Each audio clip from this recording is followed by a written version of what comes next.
Польза тмина заключается в его положительном влиянии на иммунную систему. Он восстанавливает кровообращение, борется с головокружениями и дает энергию, активируя физическую активность.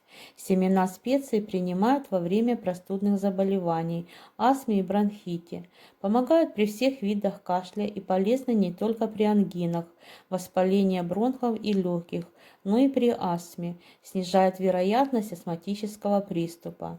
Растительная вытяжка усиливает защитные силы и стимулирует синтез лимфоцитов, необходимых для подавления возбудителя болезней. Средство подавляет активность болезнетворных микроорганизмов и стимулирует очищение воспаленных тканей от токсинов и продуктов жизнедеятельности микроорганизмов.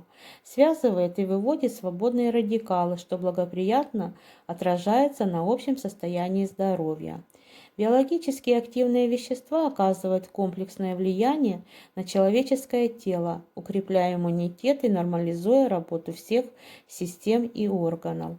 Для ускорения выздоровления при простудных инфекциях рекомендуется пить по 1 чайной ложке препарата дважды в день до еды и дополнительно проводить растирание грудной клетки тминным маслом.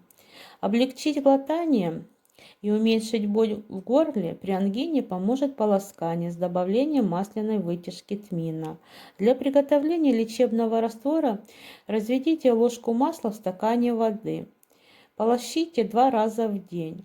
Можно дополнительно смазывать миндалины тминным маслом. Полоскание помогает облегчить боль в горле не только при ангине, можно применять при трахеитах и ларингитах. Свойства черного тмина лучше всего проявляются в сочетании с медом. Употреблять масло черного тмина от кашля следует до еды, запивая медовой водой. На 1 чайную ложку меда необходимо добавить 1 чайную ложку масла, развести в стакане с теплой водой.